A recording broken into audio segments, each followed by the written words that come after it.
भारत में अब चुनावी खेल का मैदान पूरी तरह बदल चुका है। अब चाहे कोई कितना भी विरोध करे, चाहे कोर्ट में कितनी भी याचिकाएं डाली जाएं, लेकिन एक सच्चाई तो तय हो चुकी है। मुख्य चुनाव आयुक्त ज्ञानेश कुमार की नियुक्ति अब कोई हटा नहीं सकता। तो क्या अब चुनाव पहले से तय स्क्रिप्ट पर खेला जाएगा? क्या विपक्ष के पास कोई रास्ता बचा है, या फिर भारतीय लोकतंत्र को केवल ईवीएम, सरकारी मशीनरी और चुनाव आयोग के भरोसे छोड़ दिया जाए? आज इस वीडियो में हम आपको बताएंगे कि ज्ञानेश कुमार अब कानूनी रूप से अटूट क्यों हैं और इस हालात में विपक्ष को किन रणनीतियों को अपनाना होगा ताकि चुनावी धांधली को रोका जा सके। ज्ञानेश कुमार की नियुक्ति पर विवाद, लेकिन अब कोई असर नहीं। ज्ञानेश कुमार को मुख्य चुनाव आयुक्त यानी कि सीईसी के तौर पर नियुक्त किया गया है, लेकिन विपक्ष ने इस पर जबरदस्त विरोध जताया। विपक्ष की आपत्तियां क्या थी? सुप्रीम कोर्ट के आदेश के खिलाफ नियुक्ति। सुप्रीम कोर्ट ने कहा था कि सीईसी की नियुक्ति पीएम, विपक्ष के नेता और सीजेआई की कमेटी द्वारा होनी चाहिए, लेकिन मोदी सरकार ने सीजेआई को बाहर कर दिया और कानून बदल दिया, पूरी तरह सरकार के नियंत्रण में। ज्ञानेश कुमार की नियुक्ति ऐसे समय में हुई जब बीजेपी सरकार पर चुनावी धांधली के आरोप लग रहे हैं। ईवीएम और निष्पक्षता पर सवाल। ज्ञानेश कुमार का झुकाव अगर सत्ताधारी दल की ओर हुआ तो ईवीएम बूथ के कैप्चरिंग और फर्जी वोटिंग को रोकना मुश्किल हो सकता है। लेकिन अब इस पूरे विवाद का कोई मतलब नहीं रह गया, क्योंकि सरकार ने नए कानून के तहत नियुक्ति कर दी है और अब इस फैसले को पलटना नामुमकिन हो गया है। अब जब ज्ञानेश कुमार को कोई नहीं हटा सकता, तो विपक्ष के सामने सबसे बड़ा सवाल है कि वे चुनावी धांधली से कैसे बचें और निष्पक्ष चुनाव कैसे सुनिश्चित करें। चुनावी प्रक्रिया की निगरानी को मजबूत करना। अब सिर्फ नारेबाजी और विरोध प्रदर्शन से कुछ नहीं होगा। विपक्ष को खुद चुनावी प्रक्रिया पर पैनी नजर रखनी होगी। राज्य स्तर पर स्वतंत्र चुनाव निगरानी समिति बनानी होगी। हर पोलिंग बूथ पर विपक्ष के कार्यकर्ताओं को तैनात करना होगा ताकि कोई गड़बड़ी न हो सके। मीडिया और सोशल मीडिया के जरिए चुनाव आयोग की हर कार्रवाई पर सवाल उठाने होंगे। विपक्ष को पोलिंग एजेंट्स पर ध्यान देना होगा। ईवीएम में गड़बड़ी का आरोप चुनाव के बाद लगाने का कोई फायदा नहीं, बल्कि चुनाव के दिन ही विपक्ष को हर बूथ पर मजबूत पोलिंग एजेंट्स तैनात करने होंगे। हर बूथ पर तकनीकी जानकारी रखने वाले पोलिंग एजेंट्स को तैनात करना होगा ताकि वे ईवीएम में किसी भी तरह की छेड़छाड़ को तुरंत पकड़ सकें। अगर कोई गड़बड़ी दिखे तो तुरंत चुनाव आयोग को शिकायत दर्ज करानी होगी। वीडियो रिकॉर्डिंग और सोशल मीडिया रिपोर्टिंग के जरिए हर बूथ की निगरानी करनी होगी। चुनाव आयोग को कानूनी तौर पर घेरना। चुनाव आयोग को पूरी तरह सरकार के अधीन माना जा रहा है, लेकिन विपक्ष को कानूनी लड़ाई लड़नी होगी। सुप्रीम कोर्ट में अपील कर चुनाव आयोग की निष्पक्षता पर सवाल उठाने होंगे। चुनाव आयोग के फैसलों को आरटीआई और जनहित याचिकाओं के जरिए पारदर्शी बनाने की कोशिश करनी होगी। अंतर्राष्ट्रीय चुनावी निगरानी संस्थाओं से अपील करनी होगी ताकि चुनावी प्रक्रिया पर बाहरी निगरानी रखी जा सके। ईवीएम और वीवीपैट की कड़ी निगरानी। ईवीएम को लेकर लगातार विवाद चलता रहा है, लेकिन विपक्ष को इस पर ठोस रणनीति अपनानी होगी। हर पोलिंग बूथ पर वीवीपैट स्लिप की गिनती सुनिश्चित करनी होगी। अगर ईवीएम में किसी तरह की गड़बड़ी का संदेह हो तो तुरंत पुनर्मतगणना की मांग करनी होगी। चुनावी अधिकारियों से हर चरण के बाद ईवीएम डेटा की सार्वजनिक समीक्षा कराने की मांग करनी होगी। जनता को जागरूक करना। चुनावी धांधली के खिलाफ अभियान चलाना। अगर जनता ही नहीं जागी तो विपक्ष कितना भी कोशिश कर ले, कुछ नहीं होगा। हर विपक्षी दल को ईवीएम सत्यता यात्रा जैसे अभियान चलाने होंगे ताकि जनता को बताया जा सके कि उनकी वोट की सुरक्षा जरूरी है। सोशल मीडिया और जमीनी स्तर पर प्रचार कर लोगों को जागरूक करना होगा। जनता को ये बताना होगा कि अगर वे निष्पक्ष चुनाव चाहते हैं तो उन्हें खुद भी सतर्क रहना होगा। विपक्ष के पास 3 बड़े हथियार अभी भी बचे हैं। जनता को जागरूक करना, चुनावी प्रक्रिया पर पूरी निगरानी रखना, कानूनी और अंतर्राष्ट्रीय दबाव बनाना। अगर विपक्ष इन तीनों मोर्चों पर पूरी ताकत झोंक देता है तो चुनाव में धांधली को कम किया जा सकता है। लेकिन अगर विपक्ष सिर्फ बयानबाजी और मीडिया बयान तक सीमित रह गया तो फिर चुनाव सिर्फ एक औपचारिकता बनकर रह जाएगा। अब जब मुख्य चुनाव आयुक्त ज्ञानेश कुमार की नियुक्ति अटूट हो चुकी है तो विपक्ष क्या कर सकता है? क्या वे चुनावी धांधली रोकने में सफल होंगे या फिर चुनाव पहले से तय स्क्रिप्ट पर खेला जाएगा? आपका क्या मानना है? क्या विपक्ष सही रणनीति अपनाएगा? कमेंट में अपनी राय दें और इस वीडियो को ज्यादा से ज्यादा शेयर करें। दोस्तों नमस्कार, मैं हूं विनीता यादव और आप देख रहे हैं न्यूज नशा आदत हर खबर की। खबर बड़ी दिलचस्प है क्योंकि जिस तरह से ज्ञानेश कुमार की एंट्री हो गई है उस वाले पटल पर जहां पर अब सबकी नजरें उन पर रहने वाली हैं। क्योंकि इससे पहले जो भी मुख्य चुनाव आयुक्त रहे पिछले खास तौर से 10 सालों में, लोग यही सोच रहे हैं कि भाई क्या कुछ बदलेगा या फिर वही लकीर की फकीर चलती रहेगी मामले। क्योंकि यहाँ पर तस्वीर ये है कि जब संजीव खन्ना की कोर्ट में सीईसी का मामला गया, उनकी नियुक्ति का मामला गया, तो उन्होंने भी कोई खास तवज्जो नहीं दी है। इसमें कुछ होने वाला नहीं है, एज इट इज चलेगा ये। अब क्या वाकई में ऐसी तस्वीर देखने की आपको आदत डाल लेनी चाहिए, या फिर इस देश के लोकतांत्रिक सिस्टम जो कि वोटिंग के दौरान होता है उस पर कड़ी नजर रखनी होगी? क्या इसके अंदर रास्ते निकल के आएंगे विपक्ष के लिए? क्योंकि विपक्ष सीसी को लेकर के काफी कड़ा था। राहुल गांधी ने जिस तरह से ये कह भी दिया था कांग्रेस ने कि भाई आप कोर्ट के फैसले का इंतजार करें, लेकिन कोर्ट तो होली के बाद की डेट देकर बैठा है, उसे ये मैटर इतना इंपॉर्टेंट भी नहीं लग रहा है। तो जिसके बनस्पत मतलब कांग्रेस जो है पूरी तरह से इस मैटर को 48 घंटे इंतजार करने के लिए कह रही थी। किस आधार पर कह रही थी? क्या उनको नहीं मालूम है कि बहुत सारी तस्वीर कोर्ट में जाकर काफी हद तक बदल रही है? क्या संजीव खन्ना भी इसी तरह से ठंडे बस्तों में डाल देंगे इतने खास मैटर को? क्योंकि डीवाई चंद्रचूड़ जब मुख्य न्यायाधीश थे तो उस वक्त में ईवीएम के कई मैटर आए थे कोर्ट में, और उन्होंने कहा था ये याचिकाओं का मतलब एक ट्रेंड सही चल गया है, इस तरह की बातें वो कह रहे थे। और कुछ खास इंपॉर्टेंट इशू पर उसे सुना नहीं गया, अब जाकर कुछ ईवीएम पर सुनवाई भी होने लगी। आइए हमारे साथ चर्चा के लिए वरिष्ठ पत्रकार मुकेश कौशिक जी है, उन्हीं के साथ इस पूरे मामले को समझेंगे। क्योंकि मुकेश जी ने ये बात हमें समझाई थी, बताई थी उनके मुख्य चुनाव आयुक्त बनने से पहले ज्ञानेश कुमार के कि वही बनेंगे, और उनके बारे में बताया था आपने कि भाई उन्होंने कहाँ कहाँ काम किया है और अमित शाह के करीबी हैं। ये सच और ये तस्वीर सामने निकल के आपकी ही जानकारी के बाद आई। अब बड़ा सवाल ये बनता है कि क्या ज्ञानेश कुमार वाकई में मतलब क्योंकि एक तो चाणक्य ही कहे जा रहे हैं, अब चाणक्य के हाथ में भी कुछ इक्के होते हैं, तो ये चाणक्य के हाथ का ही एक इक्का बनकर रह जाने वाले क्या है तस्वीर? मैं 2 डिस्क्लेमर देना चाहता हूँ। जी प्लीज। पहला तो सुप्रीम कोर्ट के बारे में कि मीडिया ट्रायल सुप्रीम कोर्ट का नहीं होना चाहिए। वहां पर बहुत बारीकी से इशू सुने, देखे और लिस्ट किए जाते हैं, और चंद्रचूड़ ये कर देते या जस्टिस खन्ना वो कर देते। मुझे लगता है कि सुप्रीम कोर्ट में कोई भी चीफ जस्टिस आएगा या कोई भी जस्टिस आएंगे, मुकदमों का और मामलों का फैसला बिल्कुल सुप्रीम कोर्ट की अपने उदात्त मानदंड है उनके आधार पर ही होगा। ये मेरा पुख्ता यकीन है। तो इसमें बिल्कुल आपका पुख्ता यकीन, उम्मीद होता है। करते हैं कि इस देश की करोड़ों जनता का भी यकीन हो, लेकिन तस्वीरें उतनी भी पाक साफ नहीं है, इसीलिए सवाल उठते हैं। जी मैं अपनी बात बोल रहा हूँ।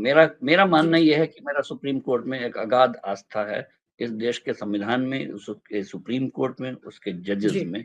और अगर मैं जिस दिन उसको इसके विपरीत मानना शुरू करूंगा, उस दिन फिर बहस खत्म हो जाएगी, फिर तो मेरा आस्था ही खत्म हो जाएगी पूरे लोकतंत्र से। और तो मैं उसको बरकरार रखते हुए आगे बढ़ना चाहता हूँ। ईवीएम पर अभी तक सैकड़ों मामले आ चुके हैं और हर कोर्ट के स्तर पर उनको रिजेक्ट किया जाता रहा है। तो ऐसा नहीं है कि सुप्रीम कोर्ट में रिजेक्ट हो जाएगा या अन्य कोर्ट में रिजेक्ट हो जाएगा तो इशू खत्म हो जाएगा, नहीं।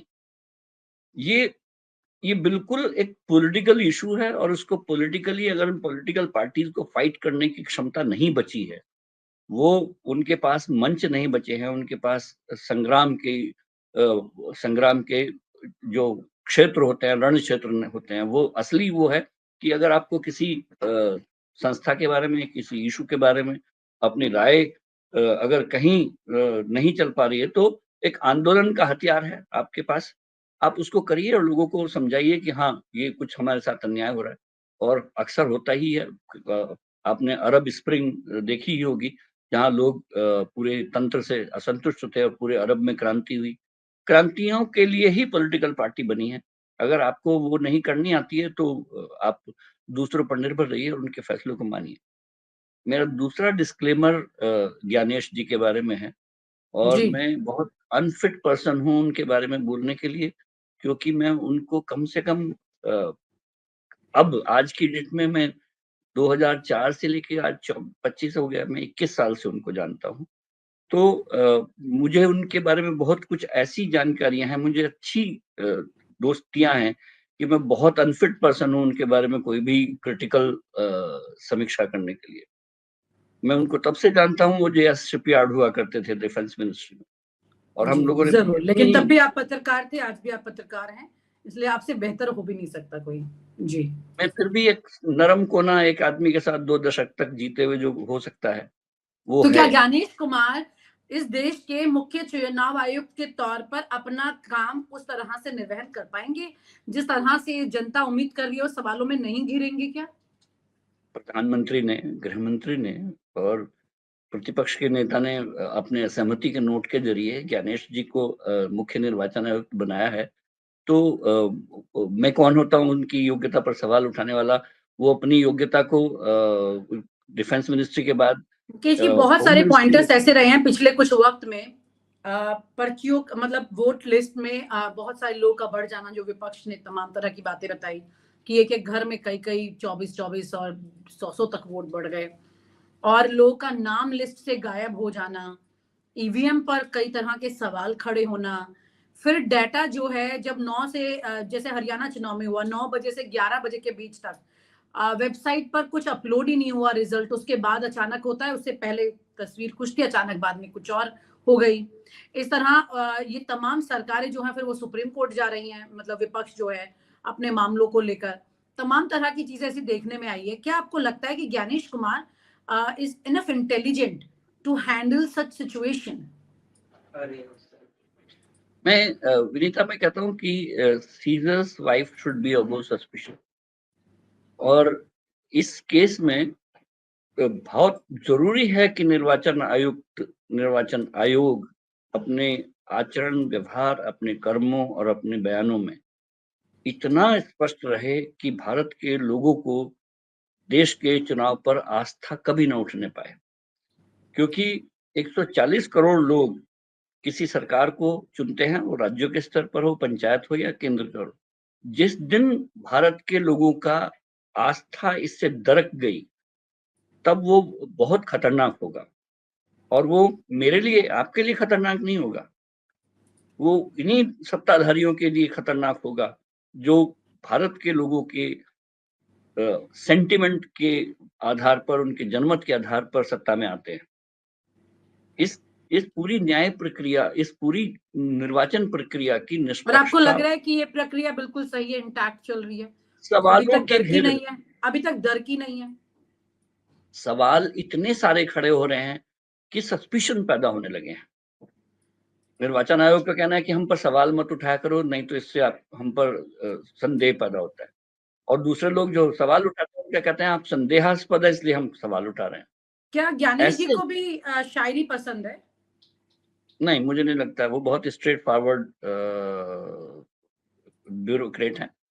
मैंने जितने भी उनसे सरोकार हुए हैं उनमें मैंने कभी शायरी की बात उनसे नहीं सुनी है। मुझे अच्छा लगेगा अगर ज्ञानेश कुमार उतने ही प्रोफेशनली चीजों को निर्वाचन आयोग में भी हैंडल करें जैसा कि वो होम मिनिस्ट्री में करते रहे थे। आपको पता होगा 5 अगस्त को 2019 को जब ये संसद में मामला आया और हमारे आर्टिकल 370 को हटाया गया, उससे एक दिन पहले तक किसी को कोई आभास तक नहीं था कि कोई ऐसा बिल आ सकता है।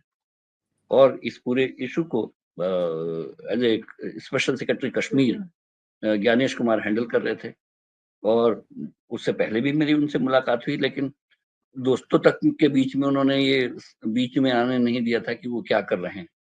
तो इसको प्रोफेशनल हैंडलिंग कह सकते हैं। उनको होम मिनिस्टर का बहुत बड़ा मदद हस्त रहा है। वो अमित शाह के बहुत कदमों से कदम मिलाकर वो अपने कॉरिडोर में चलते रहे हैं।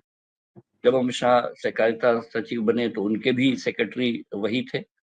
बीच में पार्लियामेंट्री अफेयर्स भी ज्ञानेश कुमार देख रहे थे। तो ज्ञानेश जी ने अपने आप को प्रूव किया है एक प्रोफेशनल ब्यूरोक्रेट के नाते। सेम प्रोफेशनलिज्म अगर वो इलेक्शन कमीशन में भी दिखाते हैं। अब आप कहेंगे कि वो अमित शाह के करीबी हैं, लेकिन किसी के तो करीबी होगा ही भाई। सत्ता में अगर आप सेक्रेटरी रहे हैं तो ऐसा तो है नहीं कि कांग्रेस वाले सत्ता में थे उस समय।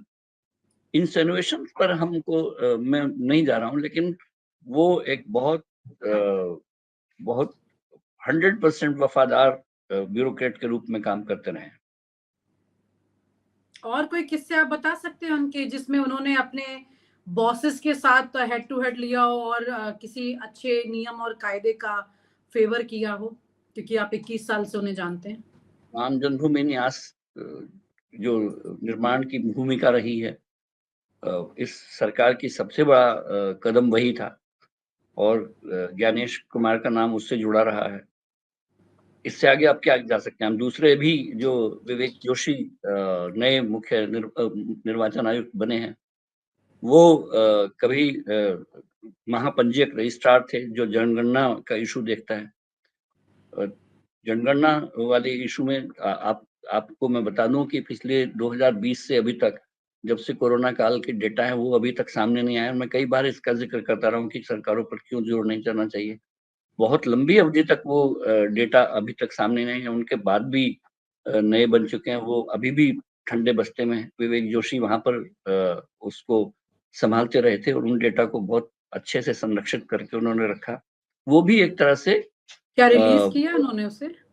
नहीं, अभी तक नहीं किया है, अभी तक सरकार के पास ही है और वो भी क्यों? होम मिनिस्ट्री के ये जनरली अंतर्गत क्या ही साइकिल होती है डाटा रिलीज करने की, जो विवेक जोशी जी ने हर साल अभी तक होनी नहीं चाहिए, किया? तो हर क्यों नहीं साल किया होनी उन्होंने? चाहिए। मई 2022 के बाद से मई 2023, मई 2024 और अब मई 2025 आने वाला है।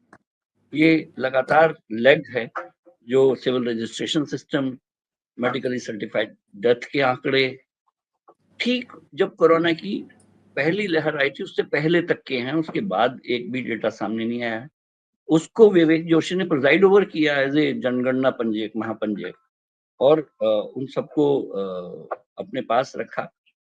वो होम मिनिस्ट्री के अंतर्गत ही आता है, तो वो भी एक अच्छे और कद्दावर ऐसे ब्यूरोक्रेट साबित हुए हैं जो अमित शाह की निगरानी में काम कर चुके हैं। और आप हमसे जुड़े रहने के लिए सब्सक्राइब करें YouTube पर, फॉलो करें Twitter पर और लाइक करें Facebook पर। और ज्यादा जानकारी के लिए आपको टाइप करना होगा सिर्फ न्यूज नशा।